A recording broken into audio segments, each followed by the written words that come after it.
محترم سامعین، السلام علیکم ورحمۃ اللہ وبرکاتہ۔ اس بار ہم پیش کر رہے ہیں رحمت للعالمین۔ شروع اللہ کے نام سے جو بڑا مہربان نہایت رحم والا ہے۔ وما أرسلناك إلا رحمة للعالمين۔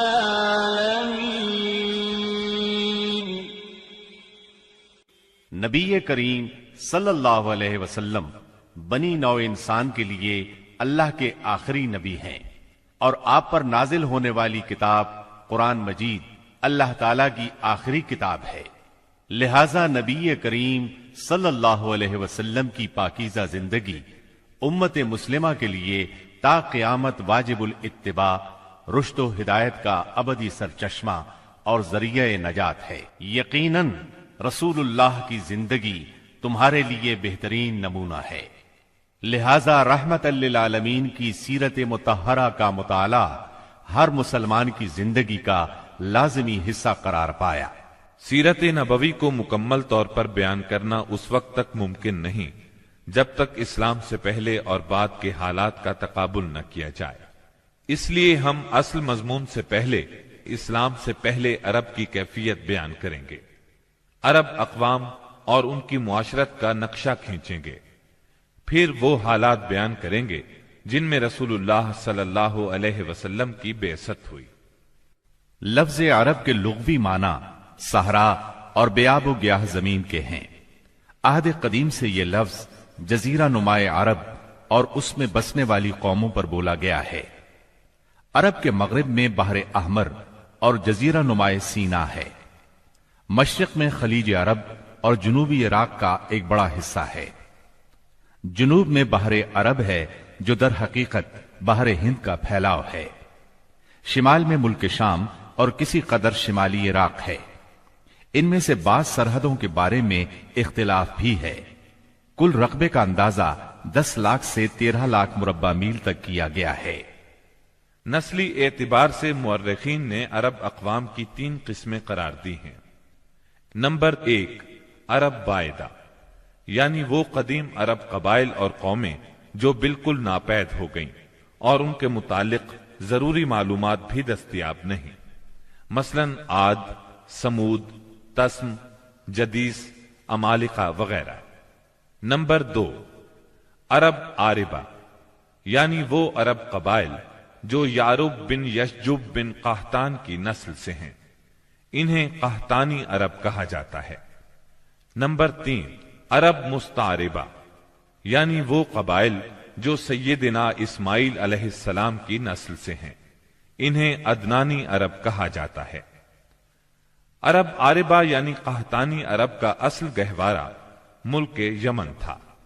یہیں ان کے خاندان اور قبیلے مختلف شاخوں میں پھوٹے، پھیلے اور بڑھے۔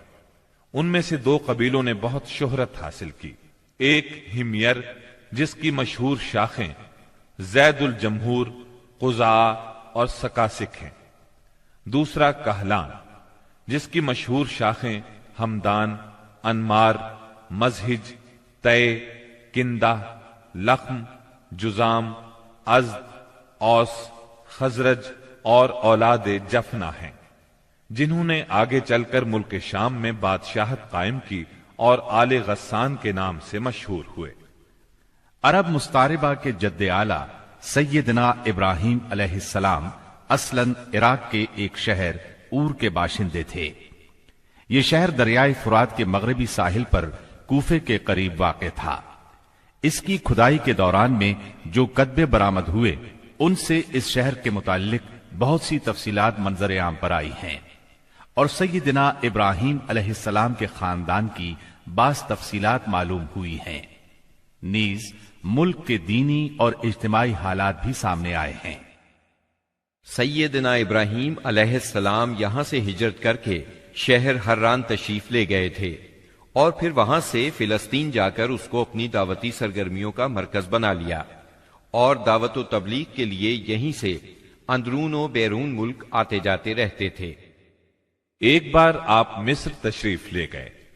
فرعون نے آپ کی بیوی سیدہ سارہ علیہ السلام کی کیفیت سنی تو بدنیت ہو گیا، انہیں بری نیت سے اپنے دربار میں بلایا، لیکن اللہ نے سیدہ سارہ کی دعا کے نتیجے میں غیبی طور پر فرعون کی ایسی گرفت کی کہ وہ ہاتھ پاؤں مارنے لگا۔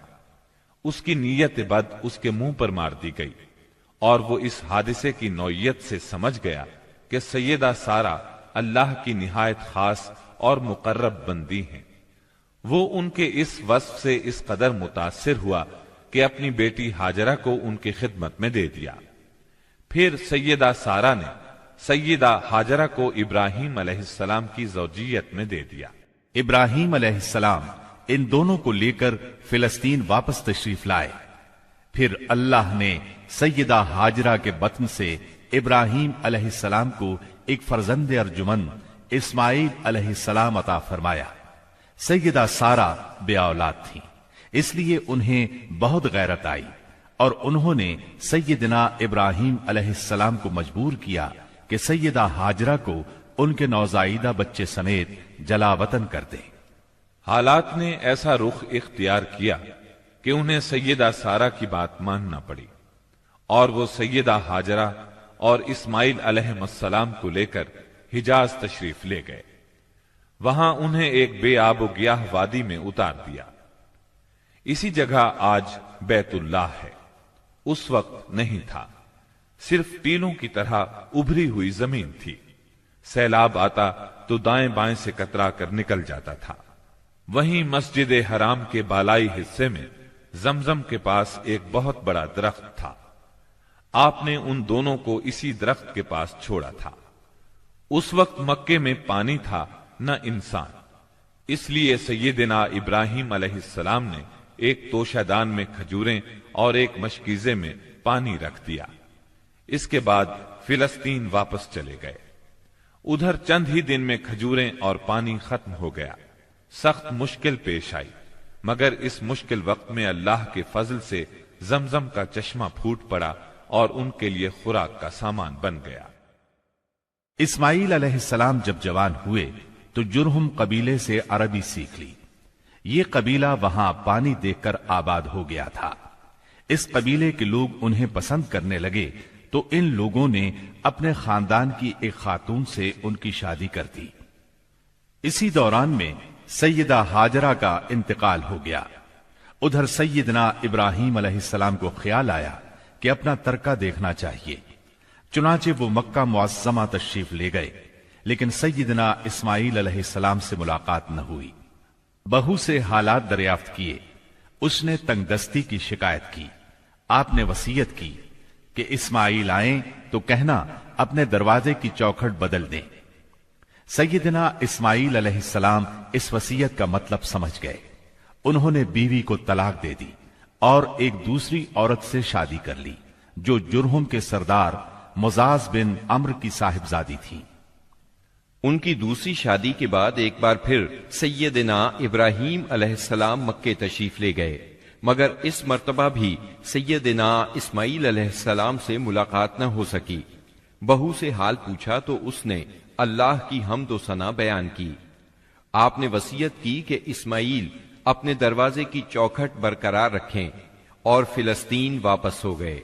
اللہ تعالی نے مزاز کی بیٹی سے اسماعیل علیہ السلام کو 12 بیٹے عطا فرمائے۔ ان 12 بیٹوں سے 12 قبیلے وجود میں آئے اور سب نے مکے ہی میں رہائش اختیار کی۔ ان کے حالات زمانے کی گرد میں دب کر رہ گئے۔ صرف نابت اور قیدار کی اولاد گمنامی سے محفوظ رہی۔ قیدار بن اسماعیل علیہ السلام کی نسل مکہ معظمہ ہی میں پھیلتی پھولتی رہی، یہاں تک کہ عدنان اور پھر ان کے بیٹے معد کا زمانہ آ گیا۔ عدنانی عرب کا سلسلہ نسب صحیح طور پر یہیں تک محفوظ ہے۔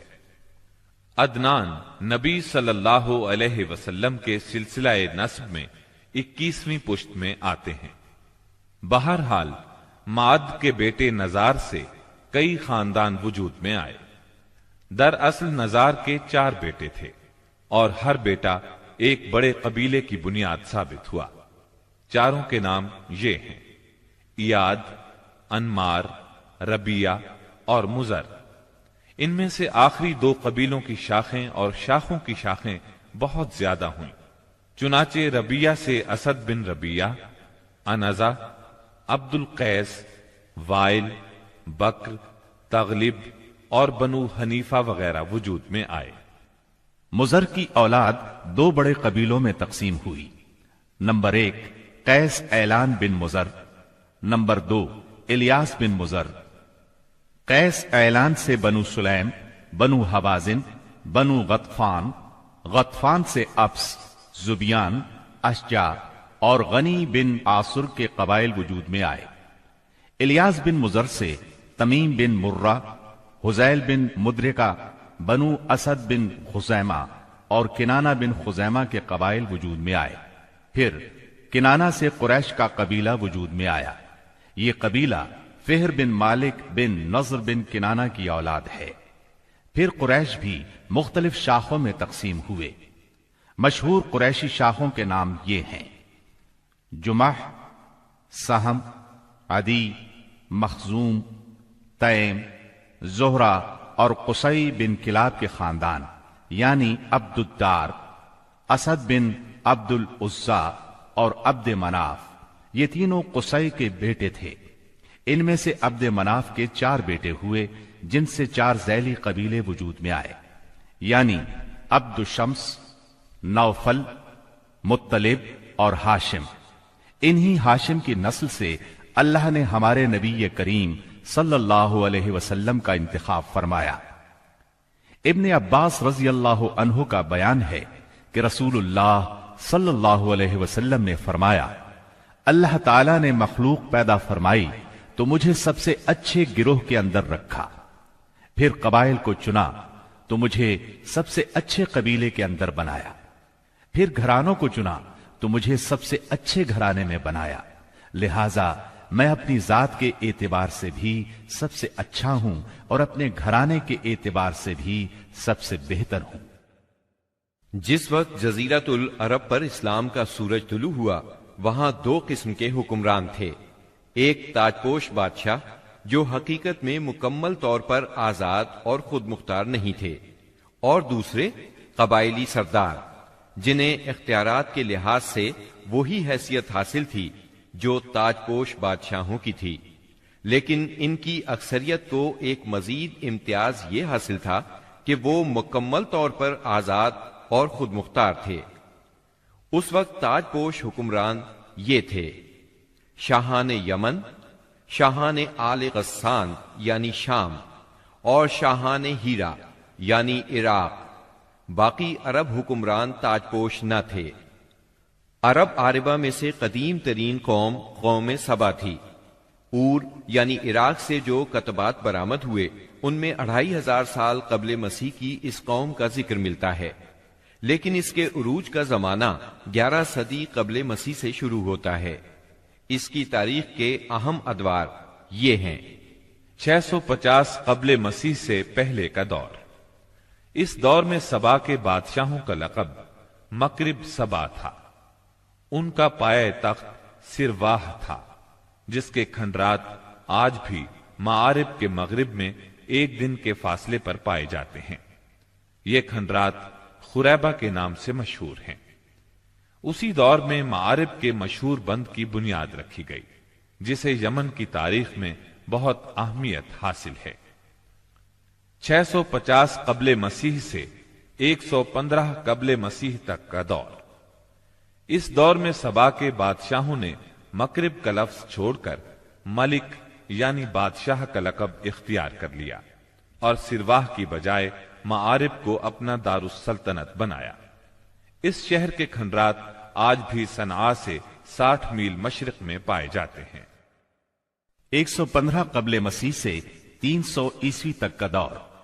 اس دور میں سبا کی مملکت پر قبیلہ ہمیر کو غلبہ حاصل رہا اور اس نے معارب کی بجائے ریدان کو اپنا پایہ تخت بنایا۔ پھر ریدان کا نام ظفار پڑ گیا، جس کے کھنڈرات آج بھی شہر یریم کے قریب ایک دائرہ نما پہاڑی پر پائے جاتے ہیں۔ اسی دور میں قوم سبا کا زوال شروع ہوا۔ 300 عیسوی کے بعد سے آغاز اسلام تک کا دور۔ اس دور میں یمن کے اندر مسلسل اضطراب اور انتشار برپا رہا۔ انقلابات آئے، خانہ جنگیاں ہوئیں اور بیرونی قوموں کو مداخلت کے مواقع ہاتھ آئے، یہاں تک کہ ایک وقت ایسا بھی آیا کہ یمن کی آزادی سلب ہو گئی۔ چنانچہ اسی دور میں رومیوں نے عدن پر فوجی قبضہ کیا اور ان کی مدد سے حبشیوں نے ہمیر اور ہمدان کی آپس میں کشمکش سے فائدہ اٹھایا اور 340 عیسوی میں پہلی بار یمن پر قبضہ کیا۔ یہ قبضہ 378 عیسوی تک برقرار رہا۔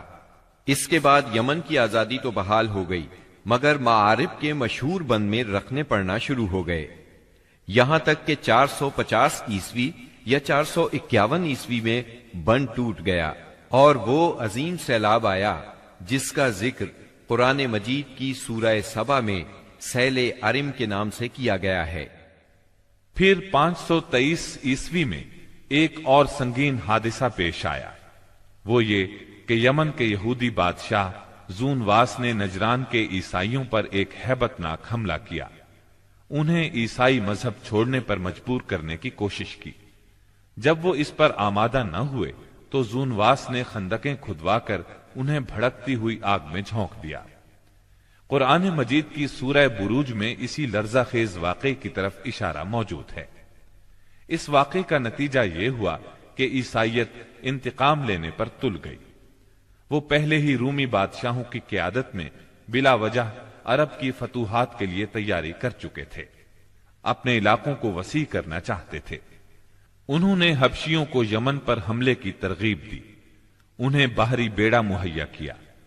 حبشیوں نے رومیوں کی شہ پا کر 525 عیسوی میں اریات کی قیادت میں 70,000 فوج سے یمن پر دوبارہ قبضہ کر لیا۔ قبضے کے بعد اریات نے شاہ حبش کے گورنر کی حیثیت سے یمن پر حکمرانی کی، لیکن پھر اس کی فوج کے ایک ماتحت کمانڈر ابرہا نے اسے قتل کر کے خود اقتدار پر قبضہ جما لیا اور شاہ حبش کو بھی راضی کر لیا کہ وہ اس کے قبضے کو تسلیم کر لے۔ یہ وہی ابرہا ہے جس نے بعد میں خانہ کعبہ کو ڈھانے کی کوشش کی اور ایک لشکر جرار کے علاوہ چند ہاتھیوں کو بھی فوج کشی کے لیے ساتھ لایا، جس کی وجہ سے یہ لشکر اصحاب الفیل کے نام سے مشہور ہوا۔ عراق اور اس کے نواحی علاقوں پر سائرس اعظم کے زمانے ہی سے اہل فارس کی حکمرانی چلی آ رہی تھی۔ اسے کوروش کبیر، خورس یا سائرس ذوالقرنین بھی کہا جاتا ہے۔ اس کا زمانہ 557 تا 529 قبل مسیح ہے۔ اس کے مقابلے میں کسی کو آنے کی جرت نہیں تھی، یہاں تک کہ 326 قبل مسیح میں سکندر مقدونی نے دارا اول کو شکست دے کر فارسیوں کی طاقت توڑ دی، جس کے نتیجے میں ان کا ملک ٹکڑے ٹکڑے ہو گیا اور طوائف الملوکی شروع ہو گئی۔ یہ انتشار 230 عیسوی تک جاری رہا۔ اسی دوران میں قحطانی قبائل نے اپنا وطن چھوڑ کر عراق کے ایک بہت بڑے اور شاداب سرحدی علاقے پر بود و باش اختیار کر لی۔ پھر عدنانی لوگ اپنا وطن چھوڑ کر اس طرف آئے، انہوں نے لڑ بھڑ کر جزیرہ فراتیہ کے ایک حصے پر اپنا قبضہ جما لیا۔ ادھر 226 عیسوی میں اردشیر نے جب ساسانی حکومت کی داغ بیل ڈالی تو رفتہ رفتہ فارسیوں کی طاقت ایک بار پھر پلٹ آئی۔ اردشیر کے عہد میں حیرہ، بادیات العراق اور جزیرے کے ربیعی اور مزری قبائل پر جزیمت الوضاح کی حکمرانی تھی۔ شاہان حیرہ کے پاس فارسی فوج کی ایک یونٹ ہمیشہ رہا کرتی تھی، جس سے بادیہ نشین عرب باغیوں کی سرکوبی کا کام لیا جاتا تھا۔ یہ بات تو مشہور ہے کہ مکے میں آبادی کا آغاز سیدنا اسماعیل علیہ السلام سے ہوا۔ آپ نے 137 سال کی عمر پائی اور تاحیات مکے کے سربراہ اور بیت اللہ کے متولی رہے۔ آپ کے بعد آپ کے دو صاحبزادگان نابت پھر قیدار یا قیدار پھر نابت یکے بعد دیگرے مکے کے والی ہوئے۔ ان کے بعد ان کے نانا مزاز بن عمر جرہمی نے اقتدار اپنے ہاتھ میں لے لیا۔ اس طرح مکے کی سربراہی بنو جرہم کی طرف منتقل ہو گئی اور ایک مدت تک انہی کے ہاتھ میں رہی۔ سیدنا اسماعیل علیہ السلام کا زمانہ قریباً 2000 برس قبل مسیح ہے۔ اس حساب سے مکے میں قبیلہ جرہم کا وجود کوئی 2100 برس تک رہا اور ان کی حکمرانی قریباً 2000 برس تک رہی۔ بنو خزاعہ نے مکہ پر قبضہ کرنے کے بعد بنو بکر کو شامل کیے بغیر تنہا اپنی حکمرانی قائم کی۔ البتہ 3 اہم اور امتیازی منصب مزری قبائل کے حصے میں آئے۔ نمبر 1، حاجیوں کو عرفات سے مزدلفہ لے جانا اور یوم النفر یعنی 13 ذی الحجہ کو مینا سے روانگی کا پروانہ دینا۔ یہ حج کے سلسلے کا آخری دن ہے۔ یہ اعزاز الیاس بن مزر کے خاندان بنو غوث بن مرہ کو حاصل تھا۔ یہ صوفہ کہلاتے تھے۔ نمبر 2، 10 ذی الحجہ کی صبح کو مزدلفہ سے مینا کی جانب افاضہ یعنی روانگی۔ یہ اعزاز بنو ادوان کو حاصل تھا۔ نمبر 3، حرام مہینوں کو آگے پیچھے کرنا۔ یہ اعزاز بنو کنانہ کی ایک شاخ بنو تمیم بن عدی کو حاصل تھا۔ مکہ معظمہ پر بنو خزاعہ کا اقتدار کوئی 300 برس تک قائم رہا۔ یہی زمانہ تھا جب ادنانی قبائل مکے اور حجاز سے نکل کر نجد، عراق کے اطراف اور بحرین وغیرہ میں پھیلے اور مکے کے اطراف میں قریش کی صرف چند شاخیں باقی رہیں، مگر مکے کی حکومت اور بیت اللہ کی تولیت میں ان کا کوئی حصہ نہ تھا، یہاں تک کہ قصی بن کلاب کا دور آیا۔ قصی نے مکے کا بندوبست اس طرح کیا کہ قریش کو مکے کے اطراف سے بلا کر پورا شہر ان پر تقسیم کر دیا اور ہر خاندان کا ٹھکانہ مقرر کر دیا۔ البتہ مہینے آگے پیچھے کرنے والوں کو نیز آل صفوان، بنو ادوان اور بنو مرہ بن عوف کو ان کے مناصب پر برقرار رکھا، کیونکہ قصی سمجھتا تھا کہ یہ بھی دین ہے، اس میں رد و بدل کرنا درست نہیں۔ قصی کا ایک کارنامہ یہ بھی ہے کہ اس نے حرم کعبہ کے شمال میں دار الندوہ تعمیر کیا۔ اس کا دروازہ مسجد کی طرف تھا۔ دار الندوہ دراصل قریش کی پارلیمنٹ تھی، جہاں تمام بڑے بڑے اور اہم معاملات کے فیصلے ہوتے تھے۔ قریش پر دار الندوہ کے بڑے احسانات ہیں، کیونکہ یہ ان کے اتحاد کا ضامن تھا اور یہیں ان کے الجھے ہوئے مسائل احسن طریقے سے طے ہوتے تھے۔ قصی کو سربراہی اور عظمت کے یہ مرتبے حاصل تھے۔ نمبر 1، دار الندوہ کی صدارت، جہاں بڑے بڑے معاملات کے بارے میں مشورے ہوتے تھے اور جہاں یہ لوگ اپنی بیٹیوں کی شادیاں بھی کرتے تھے۔ نمبر 2، لوا یعنی جنگ کا پرچم قصی ہی کے ہاتھوں باندھا جاتا تھا۔ نمبر 3، حجابت یعنی خانہ کعبہ کی پاسبانی۔ اس کا مطلب یہ ہے کہ خانہ کعبہ کا دروازہ قصی ہی کھولتا تھا۔ خانہ کعبہ کی خدمت اسی کے ذمے تھی، چابی بردار بھی وہی تھا۔ نمبر 4، سقایا یعنی پانی پلانا۔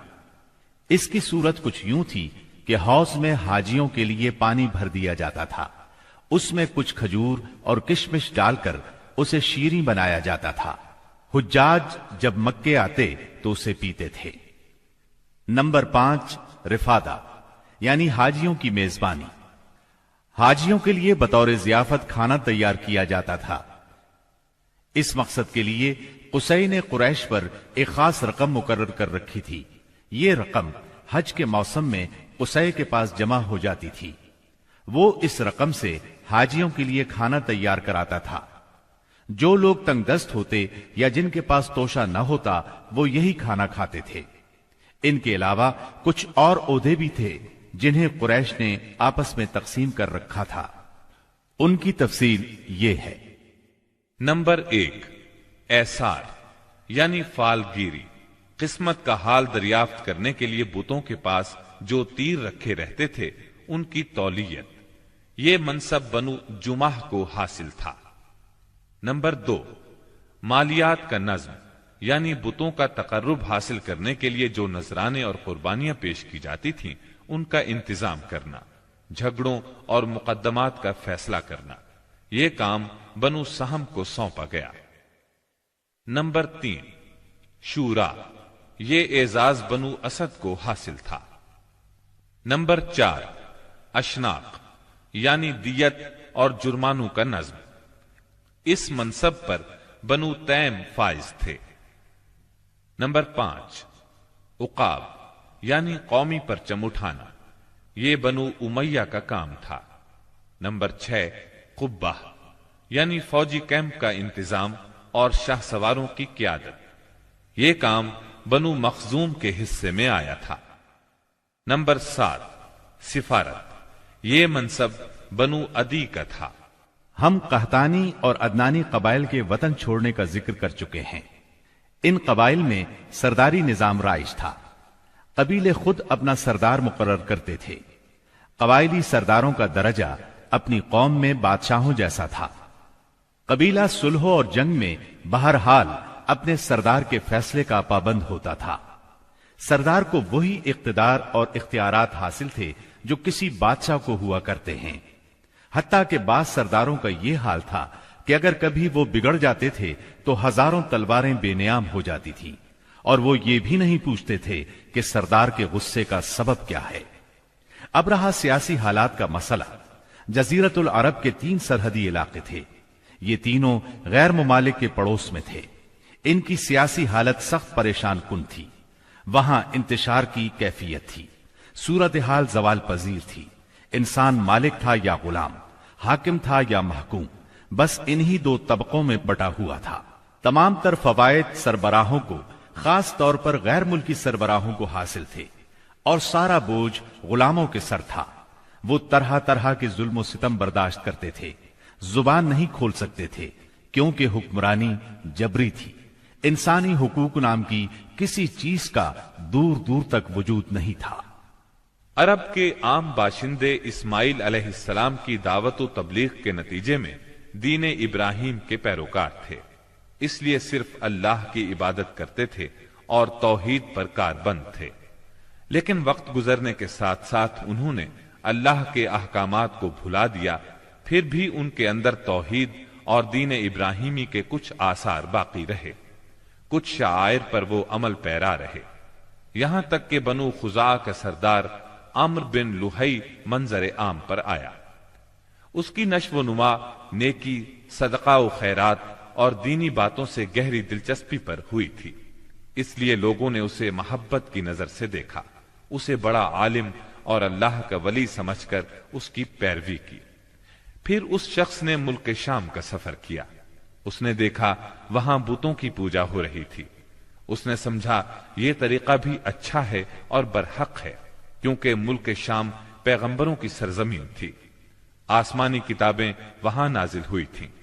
چنانچہ واپسی پر وہ وہاں سے اپنے ساتھ حبل بت بھی لے آیا اور اسے خانہ کعبہ کے اندر نصب کر دیا، اور اہل مکہ کو اللہ کے ساتھ شرک کی دعوت دی۔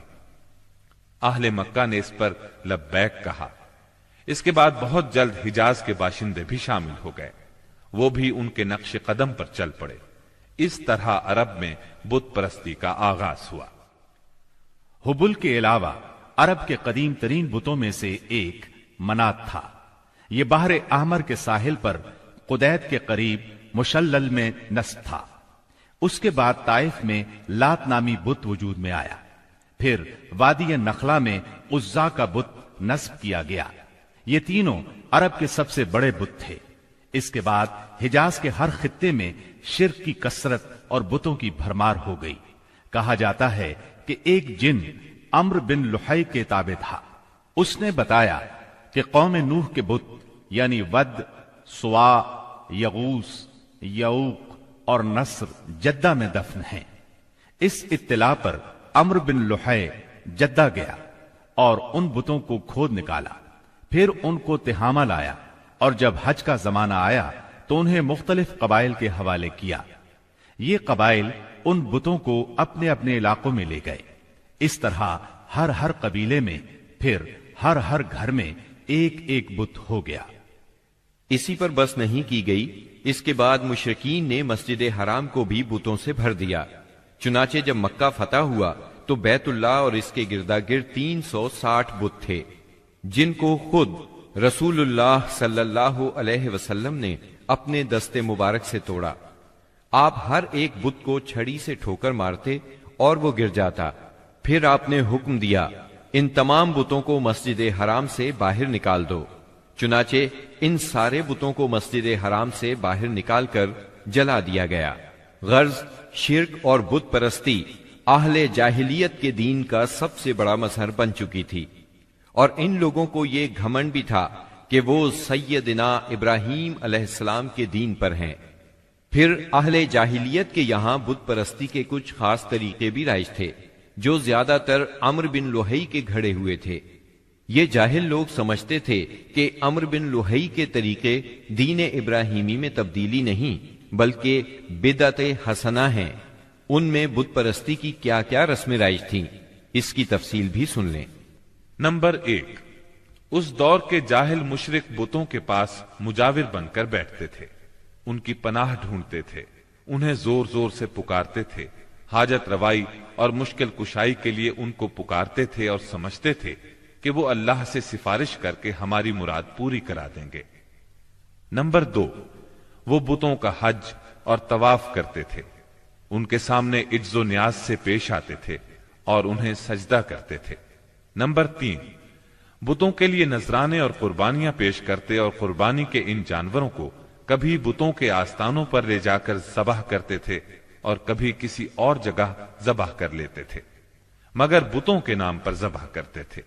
ذبح کی ان دونوں صورتوں کا ذکر اللہ تعالیٰ نے سورۃ المائدہ کی آیت نمبر 3 میں کیا ہے، یعنی وہ جانور بھی حرام ہیں جو آستانوں پر ذبح کیے گئے ہوں۔ دوسری جگہ یعنی سورہ انعام کی آیت 121 میں فرماتے ہیں، یعنی اس جانور کا گوشت مت کھاؤ جس پر اللہ کا نام نہ لیا گیا ہو۔ نمبر 4، بتوں کا قرب حاصل کرنے کا ایک طریقہ یہ بھی تھا کہ مشرقین اپنی سمجھ کے مطابق اپنے کھانے پینے کی چیزوں اور اپنی کھیتی اور چوپائے کی پیداوار کا ایک حصہ بتوں کے لیے خاص کرتے تھے۔ اس سلسلے میں ان کا دلچسپ رواج یہ تھا کہ وہ اللہ کے لیے بھی اپنی کھیتی اور جانوروں کی پیداوار کا ایک حصہ خاص کرتے تھے۔ پھر مختلف اسباب کی بنا پر اللہ کا حصہ تو بتوں کی طرف منتقل کر سکتے تھے، لیکن بتوں کا حصہ کسی بھی حال میں اللہ کی طرف منتقل نہیں کر سکتے تھے۔ نمبر 5، بتوں کا قرب حاصل کرنے کا ایک طریقہ یہ بھی تھا کہ وہ مشرکین کھیتی اور چوپایوں میں مختلف قسم کی نظریں مانتے تھے۔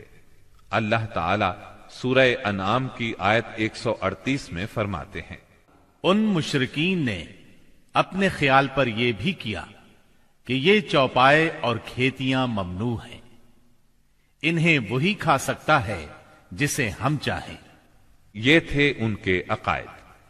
انہی جانوروں میں بحیرہ، صائبہ، وسیلہ اور حام تھے۔ سیرت نگار ابن اسحاق کہتے ہیں، بحیرہ صائبہ کی بچی کو کہا جاتا ہے اور صائبہ اس اونٹنی کو کہا جاتا ہے جس سے پے در پے 10-12 مادہ بچے پیدا ہوں، درمیان میں کوئی نر نہ ہو۔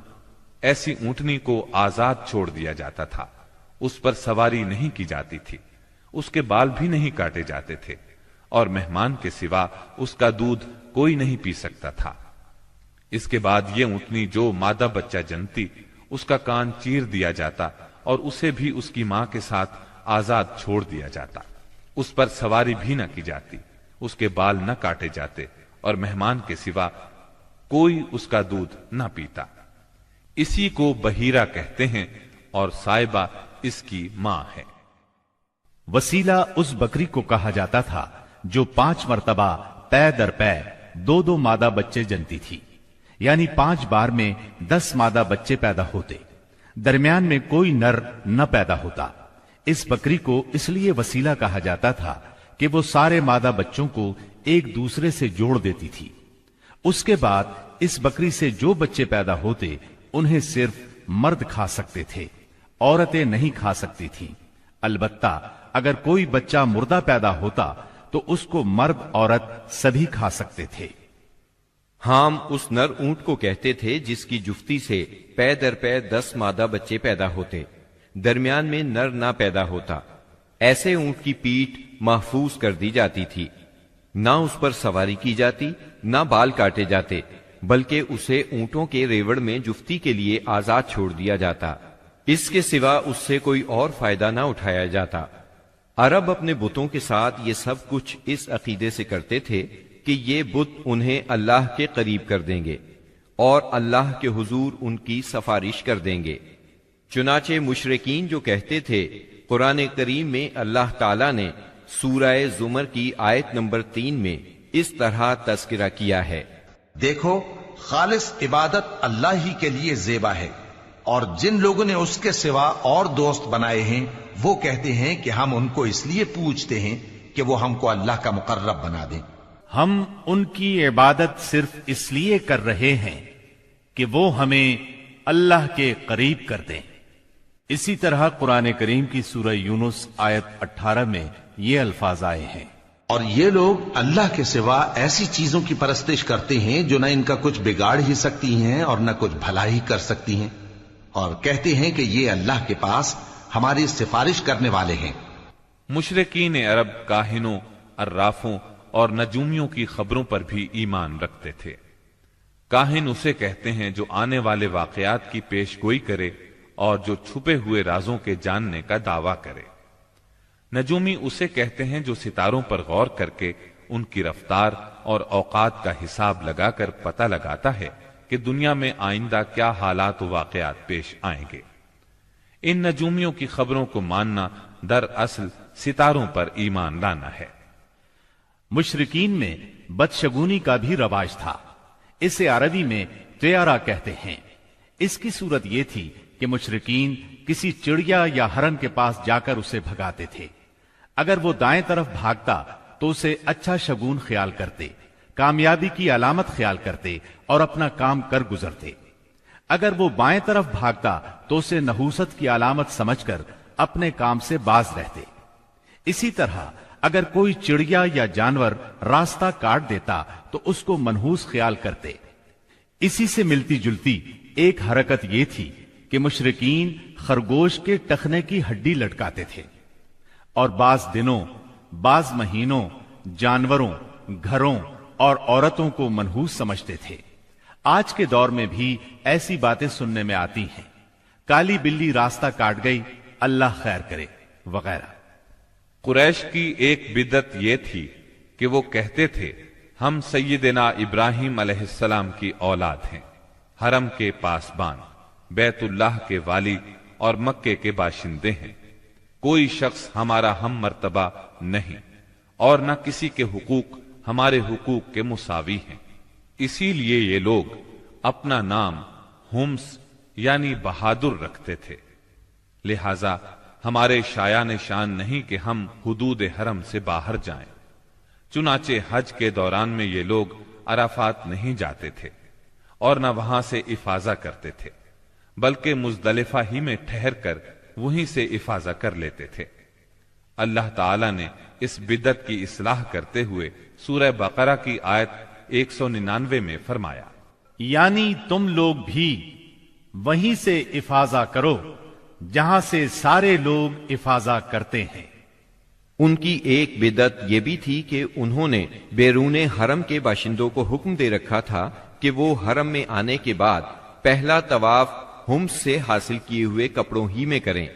چنانچہ ان کا کپڑا اگر دستیاب نہ ہوتا تو مرد ننگے طواف کرتے اور عورتیں اپنے سارے کپڑے اتار کر صرف ایک چھوٹا سا کھلا کرتا پہن لیتیں اور اسی میں طواف کرتیں اور دوران طواف یہ شعر پڑھتیں، آج کچھ یا ساری شرمگاہ کھل جائے گی، لیکن جو کھل جائے میں اسے دیکھنا حلال قرار نہیں دیتی۔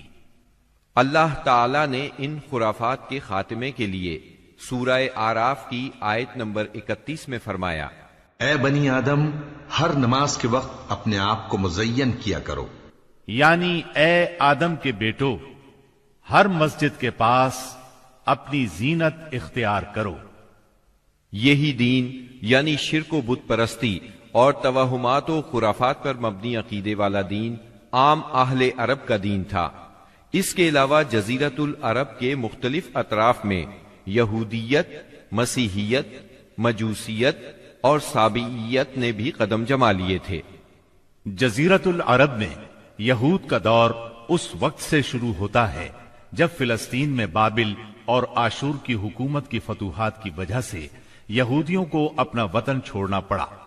اس حکومت کی سخت گیری اور بخت نصر کے ہاتھوں یہودی بستیوں کی تباہی اور ویرانی، ان کے ہیکل کی بربادی اور ان کی اکثریت کی ملک بابل سے جلا وطنی کا نتیجہ یہ ہوا کہ یہود کی ایک جماعت فلسطین چھوڑ کر حجاز کے شمالی اطراف میں آ بسی اور یثرب، خیبر اور تیماء میں آباد ہو کر یہاں اپنی باقاعدہ بستیاں بسا لی، قلعے تعمیر کر لیے اور گڑھیاں بنا لی۔ وطن چھوڑ کر آنے والے ان یہود کے ذریعے عرب باشندوں میں کسی قدر یہودی مذہب کا بھی رواج ہوا اور اسلام کے ظہور سے پہلے اس کو بھی ایک اچھی بھلی حیثیت حاصل ہو گئی۔ اسلام کے ظہور کے وقت مشہور یہودی قبائل یہ تھے: خیبر، نذیر، مستلق، قریظہ اور قینقاع۔ جہاں تک عیسائی مذہب کا تعلق ہے، بلاد عرب میں اس کی آمد حبشی اور رومی قبضہ گیروں اور فاتحین کے ذریعے ہوئی۔ یمن پر حبشیوں کا قبضہ پہلی بار 340 عیسوی میں ہوا اور 378 عیسوی تک برقرار رہا۔ اس دوران یمن میں مسیحی مشن کام کرتا رہا۔ قریباً اسی زمانے میں ایک متقی اور پرہیزگار شخص فیمیون نجران پہنچا اور وہاں کے باشندوں میں عیسائی مذہب کی تبلیغ کی۔ نجران کے لوگوں کو اس کے دین میں کچھ ایسی سچی علامات نظر آئیں کہ وہ عیسائی ہو گئے۔ جہاں تک مجوسی مذہب کا تعلق ہے تو اسے زیادہ تر اہل فارس کے ہمسایہ عربوں میں فروغ حاصل ہوا، مثلا عراق، عرب، بحرین، ہجر اور خلیج عربی کے ساحلی علاقے۔ ان کے علاوہ یمن پر فارسی قبضے کے دوران میں وہاں بھی اکا دکا افراد نے مجوسیت قبول کی۔ باقی رہا صابی مذہب، تو عراق کے آثار قدیمہ کی کھدائی کے دوران جو کتبات برآمد ہوئے ان سے پتہ چلتا ہے کہ یہ ابراہیم علیہ السلام کی کلدانی قوم کا مذہب تھا۔ دور قدیم میں شام و یمن کے بہت سے باشندے بھی اسی مذہب کے پیروکار تھے۔ عرب کے باقی دینوں کے ماننے والوں کا حال مشرکین ہی جیسا تھا، کیونکہ ان کے دل یکساں تھے، عقائد ایک سے تھے اور رسم و رواج میں ہم آہنگی تھی۔ جزیرۃ العرب کے سیاسی اور مذہبی حالات بیان کرنے کے بعد اب وہاں کے اجتماعی، اقتصادی اور اخلاقی حالات کا خاکہ مختصراً پیش کرتے ہیں۔ عرب آبادی مختلف طبقات میں بٹی ہوئی تھی۔ ہر طبقے کے حالات ایک دوسرے سے بہت زیادہ مختلف تھے۔ چنانچہ معزز طبقے میں مرد اور عورت کا تعلق خاصا ترقی یافتہ تھا۔ عورت کو بہت کچھ خود مختاری حاصل تھی، اس کی بات مانی جاتی تھی، اس کا اس قدر احترام اور حفاظت کی جاتی کہ اس کی خاطر تلواریں سونت لی جاتی تھی، خون ریزی ہو جاتی تھی۔ آدمی جب اپنی شجاعت اور بہادری پر بات کرنا چاہتا، اپنی تعریف کرنا چاہتا تو عموماً عورت ہی کو مخاطب کرتا۔ شجاعت اور سخاوت کی صفات کو ان کے درمیان بہت بڑا مقام حاصل تھا۔ اکثر اوقات ان میں صلح کے لیے عورت ہی بڑا کردار ادا کرتی تھی۔ وہ چاہتی تو قبائل کو صلح کے لیے جمع کر لیتی تھی اور چاہتی تو ان کے درمیان جنگ کی آگ بھڑکا دیتی۔ لیکن ان تمام باتوں کے باوجود خاندان کا سربراہ مرد ہی کو مانا جاتا تھا اور اس کی بات فیصلہ کن ہوتی تھی۔ اس طبقے میں مرد اور عورت کا تعلق عقد نکاح کے ذریعے ہوتا تھا۔ یہ نکاح عورت کے ولیوں کی نگرانی میں انجام پاتا تھا۔ عورت کو ان کی ولایت کے بغیر نکاح کا حق نہیں تھا۔ ایک طرف طبقہ اشراف یعنی معزز لوگوں کا یہ حال تھا، تو دوسری طرف دوسرے طبقات میں مرد عورت کے اختلاط کی اور بھی کئی صورتیں تھیں، جنہیں بدکاری، بے حیائی، فحاشی اور زناکاری کے سوا کوئی اور نام نہیں دیا جا سکتا۔ زمانہ جاہلیت میں کسی حد کے بغیر متعدد بیویاں رکھنا ایک عام بات تھی۔ لوگ دو سگی بہنوں کو بھی بیک وقت اپنے نکاح میں رکھ لیتے تھے۔ باپ کے بیوی کو طلاق دینے کے بعد یا اس کے فوت ہونے پر بیٹا اپنی سوتیلی ماں سے بھی نکاح کر لیتا تھا۔ طلاق کا اختیار مرد کو حاصل تھا اور اس کی کوئی حد مقرر نہیں تھی۔ زناکاری تمام طبقات میں عروج پر تھی، کوئی طبقہ یا انسانوں کی کوئی قسم اس سے مستثنا نہ تھی۔ البتہ کچھ مرد اور کچھ عورتیں ایسے ضرور تھے جنہیں اپنی بڑائی کا احساس اس برائی کی کیچڑ میں لت پت ہونے سے باز رکھتا تھا۔ پھر آزاد عورتوں کا حال لونڈیوں کی نسبت اچھا تھا۔ اصل مصیبت لونڈیاں ہی تھیں۔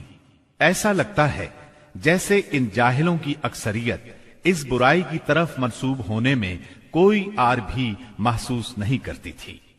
جاہلیت میں باپ بیٹے کا تعلق بھی مختلف نوعیت کا تھا۔ کچھ تو ایسے تھے جو کہتے تھے یعنی ہماری اولاد ہمارے کلیجے ہیں جو روئے زمین پر چلتے پھرتے ہیں، جبکہ دوسری طرف کچھ لوگ ایسے بھی تھے جو لڑکیوں کو رسوائی اور خرچ کے خوف سے زندہ دفن کر دیتے تھے اور بچوں کو فقر و فاقے کے ڈر سے مار ڈالتے تھے۔ تاہم یہ کہنا مشکل ہے کہ یہ سنگ دلی بڑے پیمانے پر رائج تھی، کیونکہ عرب اپنے دشمنوں سے اپنی حفاظت کے لیے دوسروں کی بنسبت کہیں زیادہ اپنی اولاد کو بہتر سمجھتے تھے اور اس بات کا احساس بھی رکھتے تھے۔ مطلب یہ کہ مجموعی طور پر ان کی حالت بہت کمزور تھی، عقل سے عاری تھی اور ذلت میں گھری ہوئی تھی۔ جہالت نے ان کو اپنے گھیرے میں لیا ہوا تھا۔ خرافات کا دور دورہ تھا۔ لوگ جانوروں جیسی زندگی گزار رہے تھے۔ عورت بیچی اور خریدی جاتی تھی۔ بعض اوقات اس سے مٹی اور پتھر جیسا سلوک کیا جاتا تھا۔ قوم کے باہمی تعلقات کمزور بلکہ ٹوٹے ہوئے تھے۔ رہ گئیں حکومتیں تو ان کو صرف اپنا خزانہ بھرنے سے غرض تھی یا مخالفوں پر فوج کشی کرنے کی فکر۔ اقتصادی حالت بھی خراب تھی۔ صرف تجارت ان کے نزدیک ضروریات زندگی حاصل کرنے کا سب سے اہم ذریعہ تھی، اور تجارت کے لیے امن و سلامتی کی فضا کا ہونا ضروری ہے، ورنہ تجارتی آمد و رفت نہیں ہو سکتی۔ جبکہ ان کا حال یہ تھا کہ سوائے حرمت والے مہینوں کے امن اور سلامتی کا کہیں وجود نہ تھا۔ یہی وجہ ہے کہ صرف حرمت والے مہینوں میں عرب کے مشہور بازار اوکاز، ذی المجاز اور مجنہ لگتے تھے۔ جہاں تک صنعتوں کا معاملہ ہے تو عرب اس میدان میں ساری دنیا سے پیچھے تھے۔ کپڑے کی بنائی اور چمڑے کی دباغت وغیرہ کی شکل میں جو چند صنعتیں پائی بھی جاتی تھیں وہ زیادہ تر یمن، ہیرا اور شام سے ملے ہوئے علاقوں میں تھی۔ البتہ اندرون عرب گلہ بانی اور کھیتی باڑی کا کسی قدر رواج تھا۔ ساری عرب عورتیں سوت کاٹتی تھیں، لیکن مشکل یہ تھی کہ سارا مال و متاع ہمیشہ لڑائیوں کی زد میں رہتا تھا۔ غربت عام تھی، لوگ ضروری لباس تک سے محروم تھے۔ یہ بات تو مشہور ہے کہ اہل جاہلیت میں کمینی اور رذیل عادات پائی جاتی تھی۔ عقل کے خلاف باتوں کی بھرمار تھی، تاہم ان میں کچھ پسندیدہ اخلاق بھی تھے۔ ان اخلاق کو دیکھ کر انسان دنگ رہ جاتا تھا۔ نمبر 1، کرم و سخاوت۔ یہ اہل جاہلیت کی خوبی تھی جس میں وہ ایک دوسرے سے آگے نکل جانے کی کوشش کرتے تھے، اور اس پر فخر کرنے کا عالم یہ تھا کہ عرب کے آدھے اشعار اسی کی نظر ہو جاتے تھے۔ اس وصف کی بنیاد پر کوئی اپنی تعریف کرتا تھا تو کوئی دوسروں کی۔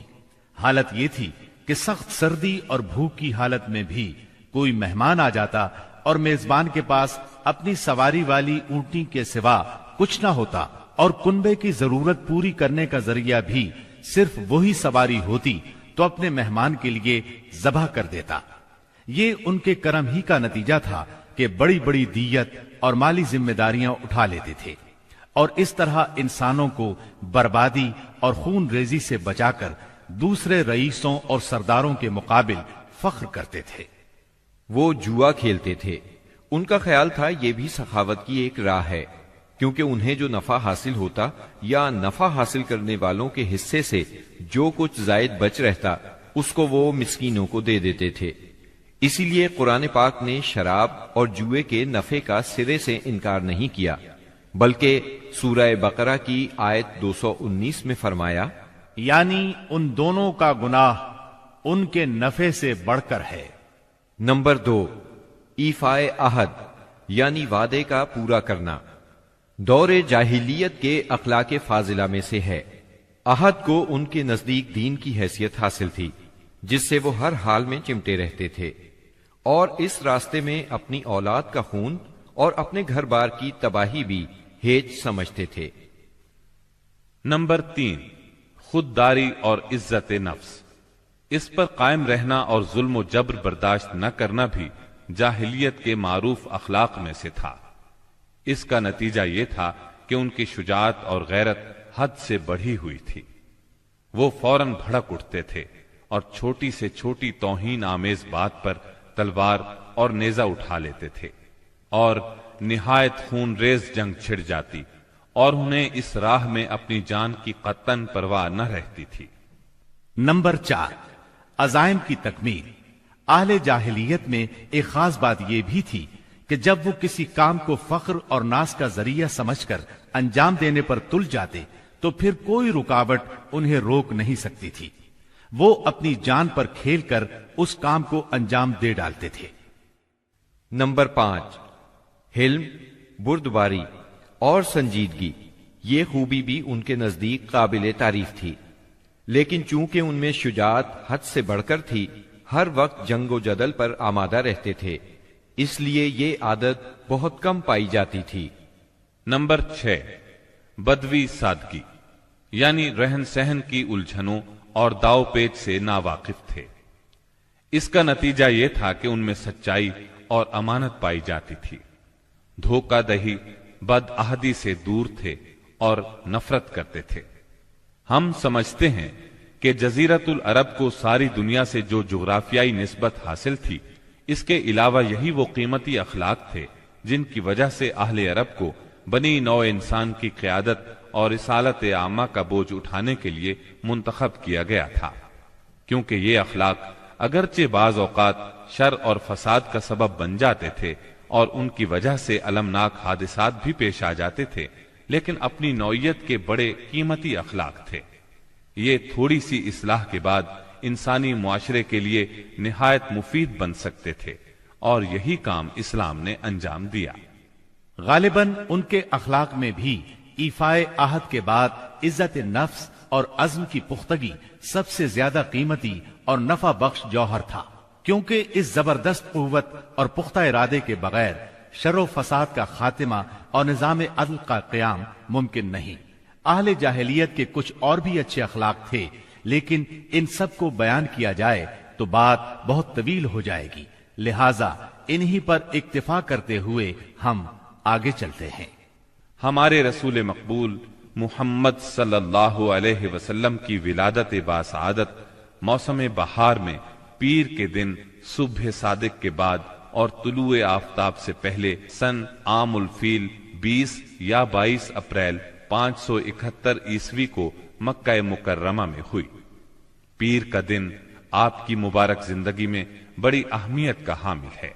سیدنا ابن عباس رضی اللہ عنہ فرماتے ہیں کہ آپ پیر کو پیدا ہوئے، پیر کے دن آپ کو نبوت سے سرفراز فرمایا گیا، سوموار ہی کو مکے سے مدینے کی طرف ہجرت کے لیے نکلے، سوموار ہی کو آپ مدینہ منورہ تشریف لائے، اور آپ نے پیر ہی کے دن اس دار فانی کو خیر باد کہا۔ آپ کے پیدا ہوتے ہی آپ کے دادا عبد المطلب آپ کو گود میں اٹھا کر خانہ کعبہ میں لے گئے، آپ کے لیے دعا کی اور محمد نام رکھا۔ پوتے کی پیدائش کی خوشی میں 7ویں دن اپنے قبیلے کی دعوت کی۔ لوگوں نے آپ کے دادا سے پوچھا، آپ نے نومولود کا نام دوسرے لوگوں کے ناموں جیسا کیوں نہیں رکھا؟ انہوں نے جواب دیا، میں چاہتا ہوں میرے پوتے پر اس نام کا اثر پڑے اور میرا پوتا تعریف و توصیف حاصل کرے۔ آپ کی والدہ سیدہ آمنہ نے آپ کا نام احمد رکھا۔ انجیل میں بطور پیشگوئی آپ کے 2 نام آئے ہیں، فارقلید اور منہمنا۔ قرآن مجید کی سورہ انبیاء آیت 107 میں اللہ تعالی نے آپ کو رحمت للعالمین کہا ہے۔ وَمَا أَرْسَلْنَاكَ إِلَّا رَحْمَةً لِلْعَالَمِينَ، یعنی ہم نے آپ کو تمام جہانوں کے لیے رحمت بنا کر بھیجا ہے۔ آپ کا نسب نامہ اس طرح ہے: محمد بن عبداللہ بن عبد المطلب بن ہاشم بن عبد مناف بن قصی بن کلاب بن مرہ بن کعب بن لؤی بن غالب بن فہر بن مالک بن نضر بن کنانہ بن خزیمہ بن مدرکہ بن الیاس بن مزر بن نزار بن معد بن عدنان۔ اس بات پر سب کا اتفاق ہے کہ عدنان سیدنا اسماعیل علیہ السلام کی نسل سے ہیں، لیکن دونوں کے درمیان میں کتنی پشتیں ہیں اور ان کے نام کیا کیا ہیں، اس میں بہت اختلاف پایا جاتا ہے۔ آپ کی والدہ کا نام سیدہ آمنہ تھا۔ سیدہ آمنہ کے والد وہب بن عبد مناف بن زہرہ بن کلاب تھے۔ یہ وہی کلاب ہیں جو والد کی طرف سے بھی نبی صلی اللہ علیہ وسلم کے نسب نامے میں آتے ہیں۔ ان کا اصل نام عروہ یا حکیم تھا، لیکن کتوں کے ذریعے بکثرت شکار کھیلا کرتے تھے، اس لیے کلاب کے نام سے مشہور ہو گئے۔ عربی میں کلاب کتوں کو کہتے ہیں۔ آپ اسماعیل علیہ السلام کی اولاد میں سے ہیں۔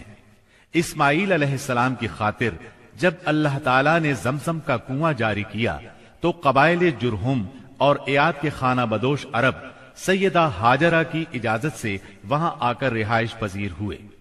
کعبے کے متولی اسماعیل علیہ السلام اور ان کی اولاد رہی۔ ایک عرصے کے بعد بنو جرہم اور سیدنا اسماعیل کی اولاد میں کعبے کی تولیت کے سلسلے میں جھگڑا ہوا تو کعبے کی خدمت اور تولیت اولاد اسماعیل اور بنو جرہم میں تقسیم ہو گئی، اور جب بنو خزاعہ نے لڑ کر مکے پر قبضہ کیا تو ایک مدت تک کعبے کی تولیت بھی ان کے پاس رہی، لیکن بنو اسماعیل بہرحال مکے ہی میں رہے۔ ان کے ایک فرد کلاب نے شمالی عرب میں قبیلہ قزاعہ میں شادی کی، اس سے قصی پیدا ہوئے۔ وہ جوان ہو کر اپنے قبیلے میں واپس آ گئے۔ خسر کی وفات کے بعد قصی نے اپنے ننہال کی مدد سے بنو خزاعہ کو مجبور کیا کہ وہ شہر چھوڑ کر مضافات میں جا بسا۔ بنو خزاعہ کے سردار نے کعبے کے قیمتی چڑھاووں کو زمزم کے کنویں میں ڈال کر اس کو پاٹ دیا اور کنواں غائب ہو گیا۔ پھر قصی کو بہت بڑا اقتدار حاصل ہوا، اس کی اولاد پھلی پھولی اور اسے قوم کا بہت بڑا سردار تسلیم کیا گیا۔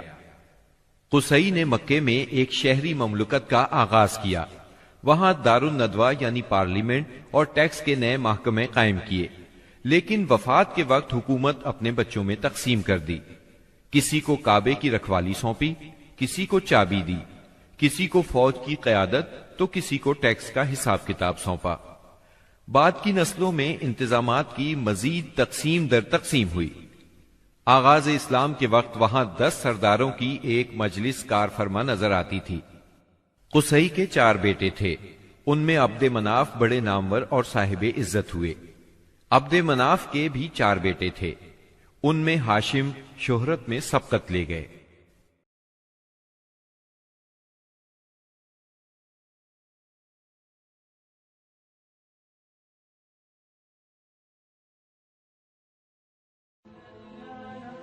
Thanks for watching.